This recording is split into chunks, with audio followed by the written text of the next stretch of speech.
और अब बात करते हैं रमजान में पाकिस्तान की नापाक हरकत की। पाकिस्तान के इस्लामाबाद में भारतीय हाई कमीशन की इफ्तार पार्टी में मेहमानों से पाकिस्तानी अधिकारियों की बदसलूकी का मामला गर्मा गया है। पाकिस्तान में भारतीय हाई कमीशन अजय बिसारिया ने जहां मेहमानों से माफी मांगी, वहीं उमर अब्दुल्ला ने इसे मूर्खतापूर्ण कूटनीति बताया है।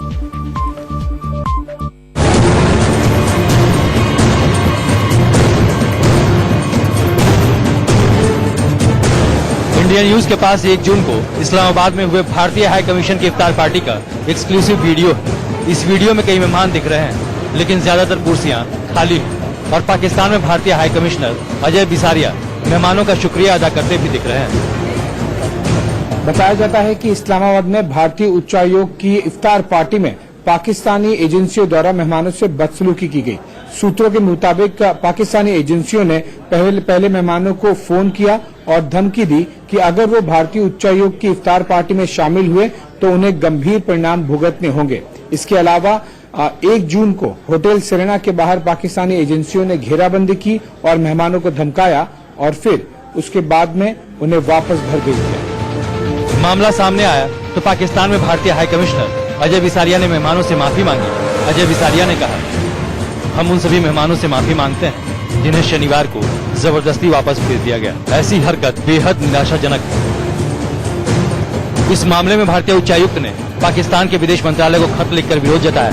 इंडिया न्यूज के पास वो एक्सक्लूसिव लेटर भी है। इस पत्र में लिखा है कि निष्पक्ष जांच हो और जांच रिपोर्ट भारतीय हाई कमीशन के साथ शेयर की जाए। साथ ही ये भी मांग की गई है कि पाकिस्तान सरकार यह सुनिश्चित करे कि भारतीय उच्चायोग के अधिकारियों और कर्मचारियों को किसी तरह का खौफ न हो और वो बिना किसी डर के अपना काम कर सके। भारतीय उच्चायुक्त अजय बिसारिया की इफ्तार पार्टी में पाकिस्तान की बदसलूकी की भारत में कड़ी निंदा हो रही है और साथ साथ इस पर सियासत। देखिए, पाकिस्तान अपनी हरकत से बाज नहीं आता। पाकिस्तान ओछी हरकत करता है, इसलिए दुनिया में अलग थलग पड़ गया है। इंडियन हाई कमीशन की तरफ से इफ्तार की दावत में जो गेस्ट आए उनके साथ जो व्यवहार किया है, इससे पाकिस्तान की नीची सोच जाहिर होती है। ये सुधरने वाला देश नहीं है। यहाँ पाकिस्तानी डिप्लोमेट्स को बुलाकर पूछना चाहिए और ये बात कैफियत लेनी चाहिए कि आखिर ऐसा क्यों किया इंडियन डिप्लोमेट्स के साथ पाकिस्तान ने। उसकी सख्ती से पेश आना चाहिए। वहीं नेशनल कॉन्फ्रेंस के वाइस प्रेसिडेंट उमर अब्दुल्ला ने इस्लामाबाद में भारतीय उच्चायोग की इफ्तार पार्टी में पाक एजेंसियों द्वारा मेहमानों से बदसलूकी करने की आलोचना तो की, लेकिन साथ ही इसके जरिए केंद्र सरकार पर भी निशाना साधा। उन्होंने ट्वीट किया, जैसे को तैसा वाली मूर्खतापूर्ण कूटनीति। यह तब भी मूर्खतापूर्ण थी जब हमने नई दिल्ली में पाकिस्तान उच्चायोग के बाहर ऐसा किया था, और यह तब भी मूर्खतापूर्ण है जब इस्लामाबाद में हमारे उच्चायोग के बाहर ऐसा किया गया। जानकार भी कहते हैं कि पाकिस्तान का ये कदम निंदा के लायक है और पहले से ऐसा करता आ रहा पाक सुधरने वाला नहीं। इसमें ऐसा है कि वियना कन्वेंशन के अनुसार डिप्लोमेट्स के प्रति एक खास रवैया लिखा है, क्या बिहेवियर होना चाहिए, क्या रवैया होना चाहिए। उसको उनको आप अरेस्ट नहीं कर सकते, अरेस्ट नहीं कर सकते हैं, मारपीट नहीं कर सकते हैं और तक कष्ट नहीं पहुंचा सकते उस देश में। मेरे ख्याल से उसमें कुछ एक शालीनता की आवश्यकता है। लगता है कि पाकिस्तान ने इस बार जो भी किया, करते तो वो हर साल होंगे इस तरह का कि इफ्तार पार्टी हर साल होती है, वहां हाई कमीशन देता है इस्लामाबाद में, पर पहले किस तरह उनका जो भी गेस्ट आते थे उनको उनका नाम वगैरह तो लिखा जाता है, कारों के नंबर भी नोट किए जाते हैं, वो आप लोग भी करते हैं जो पाकिस्तान की जो भी पार्टीज होती हैं पाकिस्तानी हाई कमीशन की, तो वो तो एक लेजिटिमेट है। पर जो गेस्ट आ रहे हैं उनको हैरेसमेंट ना हो, उनको परेशान न किया जाए, ये बहुत जरूरी है। और अब बात करते हैं देश के अंदर होती सियासत की। बिहार के मुख्यमंत्री नीतीश कुमार ने आज अपने मंत्रिमंडल का विस्तार किया। मंत्रिपरिषद में शामिल होने वाले सभी 8 विधायक जेडीयू के हैं। खास बात यह है कि इस बार कैबिनेट विस्तार में बीजेपी विधायकों को जगह नहीं मिली है। बिहार में जेडीयू के कई विधायकों को सांसद बन जाने के बाद खाली हुए मंत्री पद भरने के लिए मंत्रिमंडल का विस्तार किया गया। बिहार के राज्यपाल लालजी टंडन ने 8 नए मंत्रियों को पद और गोपनीयता की शपथ दिलाई। अब जानिए कि किन किन नेताओं को कौन कौन सा मंत्रालय मिला है। 2018 में कांग्रेस छोड़कर जेडीयू में शामिल हुए अशोक चौधरी को भवन निर्माण मंत्री बनाया गया है। हथुआ विधानसभा सीट से जेडीयू विधायक रामसेवक सिंह को समाज कल्याण विभाग दिया गया है। मधेपुरा के आलमनगर विधानसभा सीट से विधायक नरेंद्र नारायण यादव को विधि विभाग सौंपा गया है। जेडीयू के राष्ट्रीय महासचिव और हाल ही में एमएलसी चुने गए संजय झा को जल संसाधन मंत्रालय की जिम्मेदारी दी गई है। फुलवारी शरीफ से जेडीयू विधायक श्याम रजक को उद्योग मंत्री बनाया गया है। पूर्णिया के रुपौली से जेडीयू की विधायक बीमा भारती को गन्ना विकास विभाग सौंपा गया है। जेडीयू के राज्य स्तरीय प्रवक्ता नीरज कुमार को सूचना एवं जनसंपर्क विभाग की जिम्मेदारी दी गई है और मधुबनी के लौकहा से जेडीयू विधायक लक्ष्मेश्वर राय को आपदा प्रबंधन मंत्री बनाया गया है। बिहार में नए मंत्रियों को जिम्मेदारी देने के साथ ही कुल 14 मंत्रियों के विभागों में फेरबदल भी किया गया है। जेडीयू का जो सीट था वो बहुत ज्यादा वैकेंट था, शुरू से 5 और उसके बाद इधर आप जानते ही हैं और उसकी संख्या बढ़ गई 3 और, तो ये 8 हो गया था। अब हाउस आने वाला है असेंबली और इतने कम मिनिस्टर रहेंगे, डिपार्टमेंट ज्यादा हैं, उसको देखना, हैंडल करना और हाउस का सेशन शुरू होने वाला है, इसलिए इसको इधर ही कर दिया गया ताकि एक एक लोग जो नए लोग हैं या पुराने लोग जो फिर से ग्रहण कर रहे हैं पदभार, तो सब अपने विभाग को देख लेंगे उस पर, ताकि काम ठीक से हो सके और तेजी से हो सके। यही है। अब सवाल उठता है कि मंत्रिमंडल विस्तार में सभी मंत्री जेडीयू के ही क्यों? क्या जेडीयू को केंद्र सरकार में मंत्री पद नहीं मिलने का मलाल है? आपको बता दें कि अभी तक नीतीश मंत्रिमंडल में कुल 25 मंत्री थे, जिनमें 13 बीजेपी के और 12 जेडीयू के हैं। फिलहाल बीजेपी कोटे की एक सीट खाली है, जिसको लेकर चर्चा गर्म है। लेकिन सीएम नीतीश कुमार कहते हैं कि जेडीयू कोटे की काफी सीट खाली थी, जिसे विधानसभा सत्र से पहले भरना जरूरी था। वहीं डिप्टी सीएम सुशील मोदी ने कहा कि बिहार में एनडीए में ऑल इज वेल है। जब अलायंस बनता है उसी समय पार्टियों का नंबर तय रहता है, डिपार्टमेंट तय रहता है, वो पहले ही से तय है। जेडीयू की वैकेंसी बहुत बढ़ी हुई थी, इसलिए हुआ है और कोई भी वैकेंसी रहेगी वो कभी भी हो सकता है। अभी सिर्फ जेडीयू का ही था और जिनकी एक आध वैकेंसी है, कम है, इक्का दुक्का है, तो कभी भी हो सकती है, इसलिए उससे इसका मतलब नहीं है। जहाँ तक बिहार का सवाल है, बिहार के अंदर एनडीए 200% एकजुट है। जिन नेताओं को बिहार में पहली बार मंत्री बनाया गया या फिर जिन्हें नए मंत्रालय की कमान मिली, हर कोई जिम्मेदारी पर खरा उतरने की बात कह रहा है। अशोक चौधरी जी हमारे साथ हैं, वरिष्ठ नेता है, बहुत दिन से लंबा इंतजार था आखिर मंत्रिमंडल में शामिल। क्या प्रायोरिटीज? माननीय नेता ने विश्वास व्यक्त किया है और मंत्रिमंडल में अपने साथ जगह दिया है, इसके लिए हम माननीय नेता के प्रति कृतज्ञता व्यक्त करते हैं और जो भी हम उनके विश्वास पर खड़ा उतरने का प्रयास करेंगे, जो भी विभाग मिलेगा उसका निर्वहन ढंग से करेंगे। लग रहा है कि 2020 में भी चुनावी मैदान में एनडीए इसी स्वरूप में उतरेगी। बिल्कुल बिल्कुल। प्राथमिकता है बिहार का विकास, बिहार की जो योजनाएं हैं जिसके प्रति नीतीश कुमार जी संकल्पित हैं, उसको पूरा करना, उसको और आगे बढ़ाना। ये 2020 में भी यही स्वरूप रहेगा एनडीए का? निश्चित रूप से हमारा एनडीए का मजबूत है और पहले भी था और आज भी है और आगे भी हम उसी मजबूती के साथ काम करेंगे। प्राथमिकताएं क्या होंगी? अरे सरकार की जो भी प्राथमिकता होगा उसको जो जिम्मेवारी दी जाएगी उसका अनुपालन करेंगे, ईमान और साख को कायम रखेंगे। एक और सवाल खड़ा किया जा रहा है, सवाल ये कि जाति समीकरण को वो पूरी तरह से साधने की कोशिश की है नीतीश कुमार ने इस मंत्रिमंडल विस्तार से। जो लोग ये कह रहे हैं वो कहाँ हैं? हमारे साथ थोड़े ही हैं, तो उनसे उम्मीद क्या कीजिएगा? उनसे तो उम्मीद यही करिएगा ना कि सामाजिक समीकरण को भी भ्रष्टाचार की गंगोत्री में सामाजिक न्याय की परिभाषा करते, वैसे लोग कयास लगाते रहे। तो बिहार में मंत्रिमंडल विस्तार को लेकर जेडीयू प्रवक्ता केसी त्यागी ने भी बयान दिया। त्यागी ने कहा कि बिहार में बीजेपी जेडीयू के बीच ऑल इज वेल है, लेकिन जेडीयू केंद्रीय मंत्रिमंडल में अब कभी शामिल नहीं होगी। बिहार में सब चीज सामान्य है। जेडीयू, बीजेपी, एलजेपी की वहां पे मिली जुली सरकार। मंत्रिमंडल का विस्तार और विभागों का वितरण ये मुख्यमंत्री का प्रेरोगेटिव है। जैसे दिल्ली में मंत्रियों का चयन और विभागों का वितरण प्रधानमंत्री का प्रेरोगेटिव है, इसलिए राज्य में मुख्यमंत्री का प्रेरोगेटिव है। जो सीटें खाली हुई थी उसमें अधिकांश सीटें जदयू के कोटे की थी, कुछ पहले से खाली थी, कुछ लोगों के मिनिस्टर बन जाने के बाद खाली, केंद्र में एमपी बन जाने के बाद खाली हुई है। और ये मुख्यमंत्री का प्रेरोगेटिव है, वो किसको चुनते हैं किसको नहीं चुनते। ये जदयू का प्रश्न ही पैदा नहीं होता। केंद्रीय मंत्रिमंडल में जाने का निकट भविष्य में जदयू का प्रश्न ही पैदा नहीं होता। इधर पश्चिम बंगाल में जय श्री राम को लेकर सियासी गदर मचा हुआ है। लोकसभा चुनाव में हार का सामना करने वाली तृणमूल कांग्रेस के जख्मों पर नमक छिड़कते हुए बीजेपी पश्चिम बंगाल की मुख्यमंत्री ममता बनर्जी को जय श्री राम लिखा 10 लाख पोस्टकार्ड भेजने का फैसला कर चुकी है।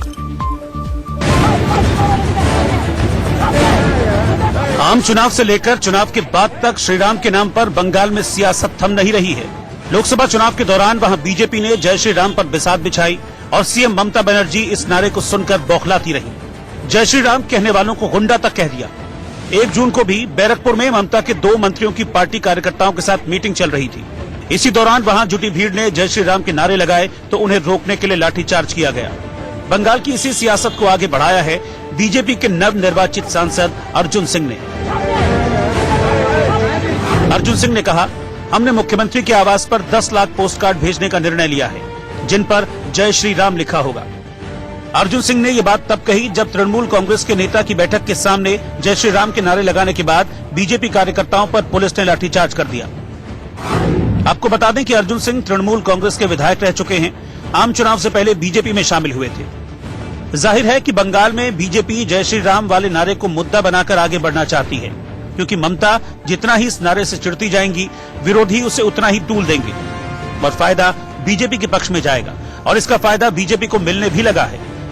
लोकसभा चुनाव में बंगाल में बीजेपी कुल 42 सीटों में से 18 सीटें जीतकर नई राजनीतिक ताकत के तौर पर उभरी है। उसके बाद से तृणमूल कांग्रेस के कई नेता बीजेपी में शामिल हो चुके हैं और अब जय श्री राम वाले मुद्दे के भूते बीजेपी विधानसभा चुनाव में तृणमूल कांग्रेस को वहां से उखाड़ना चाहती है।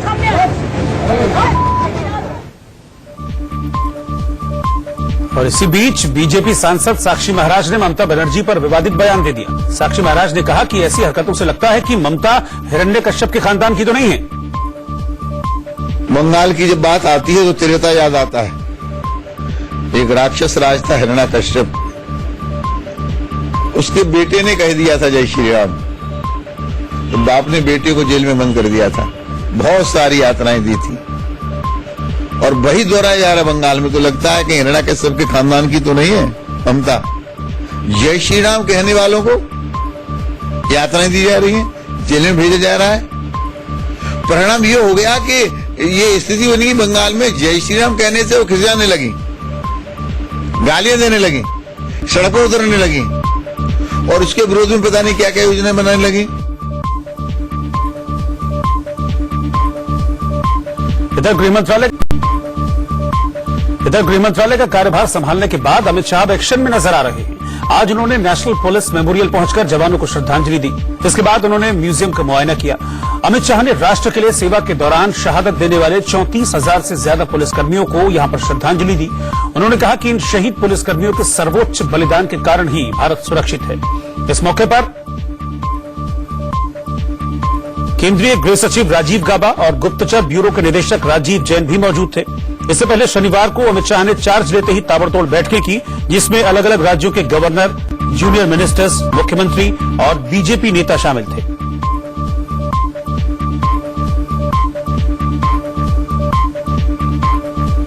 तो एक्शन मोड में नजर आ रहे हैं। जैसा कि एक्सपेक्टेड था कि अमित शाह जैसे ही चार्ज संभालेंगे वो फौरन एक्शन में आ जाएंगे, क्योंकि इसी के लिए उनको जाना भी जाता है। तो जैसे ही गृह मंत्रालय में कार्यभार संभाला अमित शाह ने, अब वो एक्शन मोड में नजर आ रहे हैं।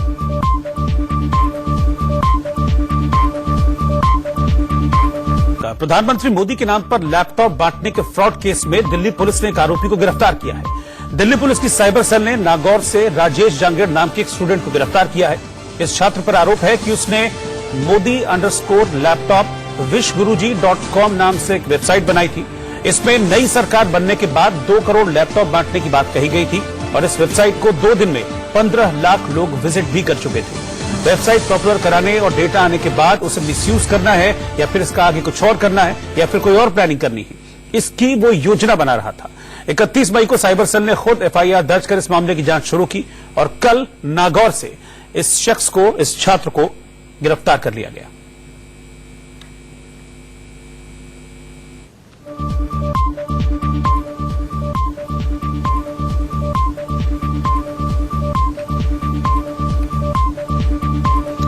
झारखंड के दुमका में आज सुरक्षा बल और नक्सलियों के बीच मुठभेड़ हो गई। इसमें एक एसएसबी का जवान शहीद हो गया, जबकि 4 जवान जख्मी हुए।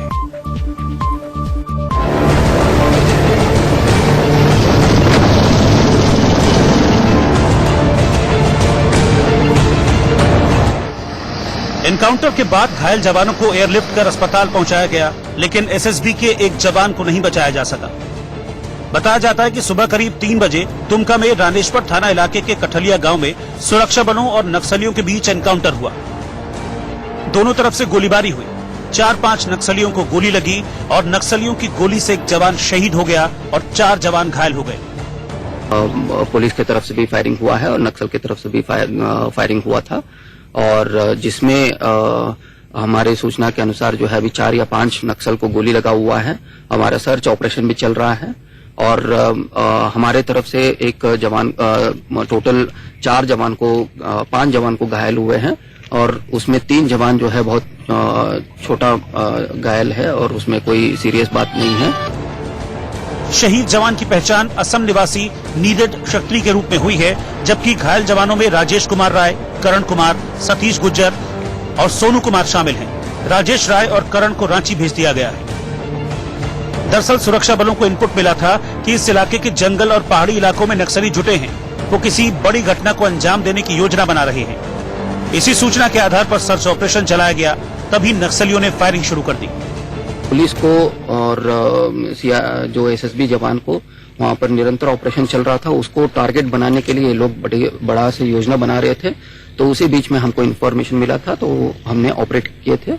ऑपरेट में जैसे हम बता रहे हैं कि वो नक्सल की तरफ से भी बहुत नुकसान हुआ है। इससे पहले 28 मई की सुबह झारखंड के सरायकेला खरसावा में नक्सलियों ने आईईडी ब्लास्ट किया था, जिसमें पुलिस और 209 कोबरा के 26 जवान घायल हो गए थे।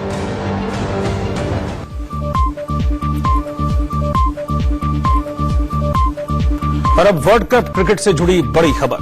5 जून को साउथ अफ्रीका के खिलाफ होने वाले मुकाबले से पहले टीम इंडिया टेंशन में आ गई, और टीम के इस टेंशन में आने की वजह है कप्तान कोहली को लगी चोट। जी हां, कैच प्रैक्टिस के दौरान विराट अपने अंगूठे को चोटिल कर बैठे।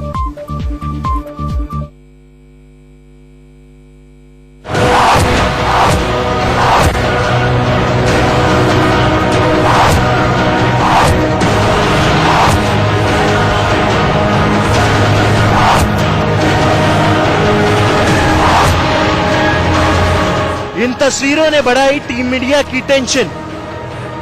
अफ्रीका के खिलाफ मुकाबले में भारत कैसे दिखाएगा अपना टशन, कहीं फीका न पड़ जाए जश्न।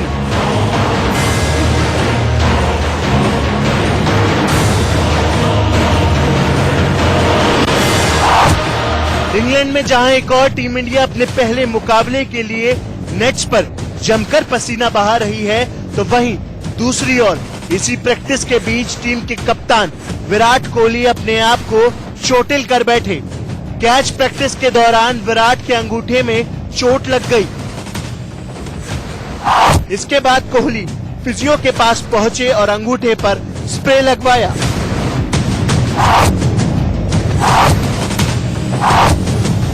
चोट लगने के तुरंत बाद कोहली मैदान से बाहर चले गए और अपने हाथ को ठंडे पानी में रखा। फिलहाल आधिकारिक तौर पर कोई भी बयान सामने नहीं आया है।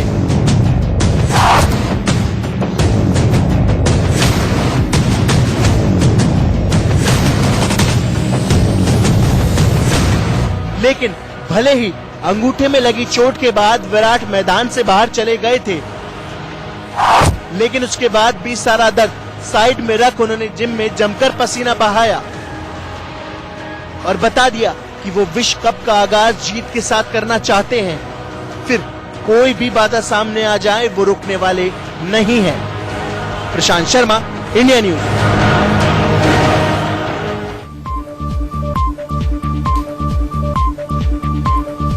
और अब बात गर्मी से बेहाली की। हिंदुस्तान जून के महीने में जल रहा है, रेगिस्तान तप रहे हैं, गर्म हवाओं ने लोगों का बुरा हाल किया हुआ है। तपिश ऐसी है कि जीना मुहाल हो गया है और 12 नए रिकॉर्ड बनाने पर तुला है। गर्मी के प्रभाव से राजस्थान में कई लोगों की मौत हो चुकी है।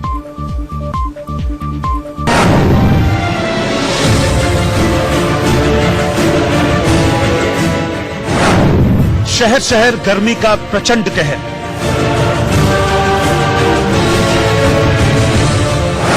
रिकॉर्ड तोड़ गर्मी से हिंदुस्तान में हाहाकार। क्या इस बार गर्मी मार डालेगी? यह हम नहीं कह रहे, हिंदुस्तान के शहरों से आई तस्वीरें और झुलसाने वाली रिपोर्ट कह रही है। हिंदुस्तान के आसमान से आग बरस रही है। उत्तर भारत के कई शहरों में पारा 50 डिग्री के पार पहुंच चुका है। दिल्ली से लेकर पहाड़ों तक मौसम विभाग ने वार्निंग जारी कर दी है। गर्मी की मार से पूरा हिंदुस्तान हांफ रहा है। चिलचिलाती गर्मी से हिंदुस्तान में हाहाकार मचा हुआ है। लोग बाहर निकलने से डर रहे हैं। सड़क पर मानो कर्फ्यू सा लग गया है। फिलहाल रुक रहे हैं छोटे से ब्रेक के लिए। आप बने रहिए इंडिया न्यूज के साथ। प्रधानमंत्री मोदी के नाम पर लैपटॉप बांटने के फ्रॉड केस में दिल्ली पुलिस ने एक आरोपी को गिरफ्तार किया है। दिल्ली पुलिस की साइबर सेल ने नागौर से राजेश जांगेड़ नाम के एक स्टूडेंट को गिरफ्तार किया है। इस छात्र पर आरोप है कि उसने modi_laptop wishguruji.com नाम से एक वेबसाइट बनाई थी। इसमें नई सरकार बनने के बाद 2 करोड़ लैपटॉप बांटने की बात कही गई थी और इस वेबसाइट को 2 दिन में 15 लाख लोग विजिट भी कर चुके थे। वेबसाइट पॉपुलर कराने और डेटा आने के बाद उसे मिसयूज करना है या फिर इसका आगे कुछ और करना है या फिर कोई और प्लानिंग करनी है, इसकी वो योजना बना रहा था।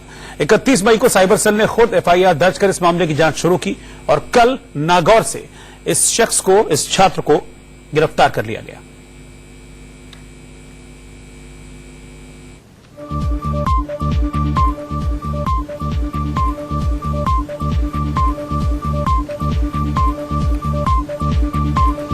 झारखंड के दुमका में आज सुरक्षा बल और नक्सलियों के बीच मुठभेड़ हो गई। इसमें एक SSB का जवान शहीद हो गया जबकि 4 जवान जख्मी हुए।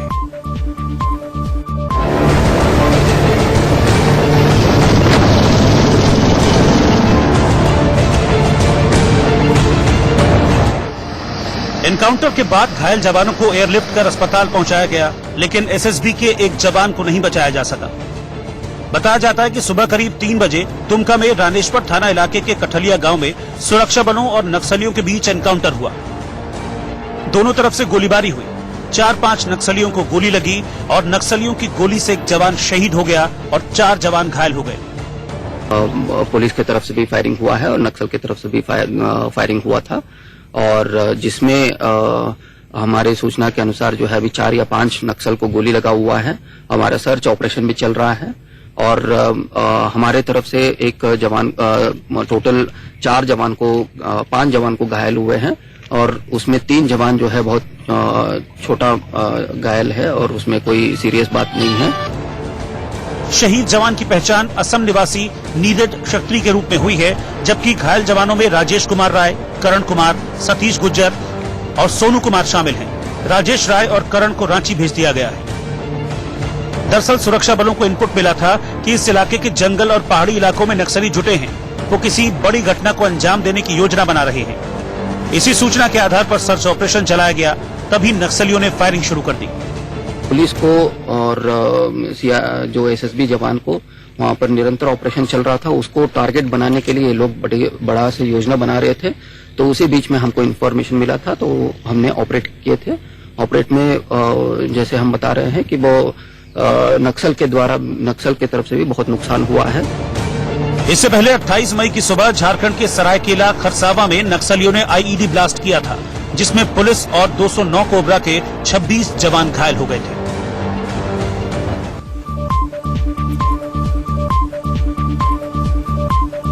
और अब वर्ल्ड कप क्रिकेट से जुड़ी बड़ी खबर। 5 जून को साउथ अफ्रीका के खिलाफ होने वाले मुकाबले से पहले टीम इंडिया टेंशन में आ गई और टीम के इस टेंशन में आने की वजह है कप्तान कोहली को लगी चोट। जी हां, कैच प्रैक्टिस के दौरान विराट अपने अंगूठे को चोटिल कर बैठे।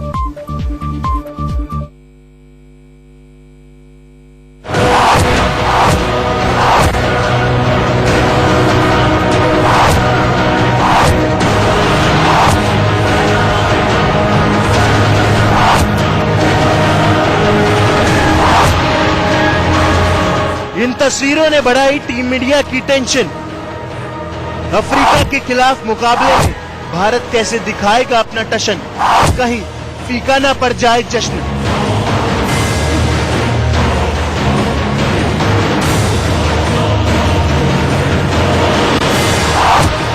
इंग्लैंड में जहां एक और टीम इंडिया अपने पहले मुकाबले के लिए नेट्स पर जमकर पसीना बहा रही है, तो वहीं दूसरी ओर इसी प्रैक्टिस के बीच टीम के कप्तान विराट कोहली अपने आप को चोटिल कर बैठे। कैच प्रैक्टिस के दौरान विराट के अंगूठे में चोट लग गई। इसके बाद कोहली फिजियो के पास पहुंचे और अंगूठे पर स्प्रे लगवाया।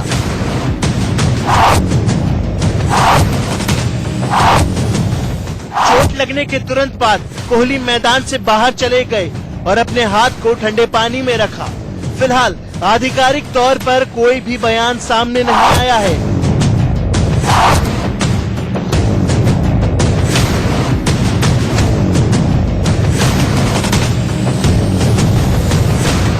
लेकिन भले ही अंगूठे में लगी चोट के बाद विराट मैदान से बाहर चले गए थे, लेकिन उसके बाद भी सारा दर्द साइड में रख उन्होंने जिम में जमकर पसीना बहाया और बता दिया कि वो विश्व कप का आगाज जीत के साथ करना चाहते हैं। फिर कोई भी बाधा सामने आ जाए वो रुकने वाले नहीं है। प्रशांत शर्मा, इंडिया न्यूज।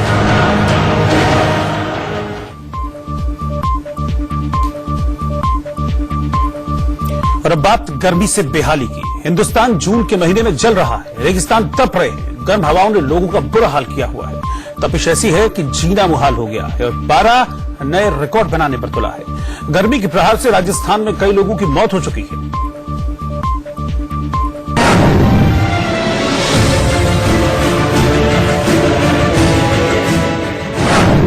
शहर शहर गर्मी का प्रचंड कहर।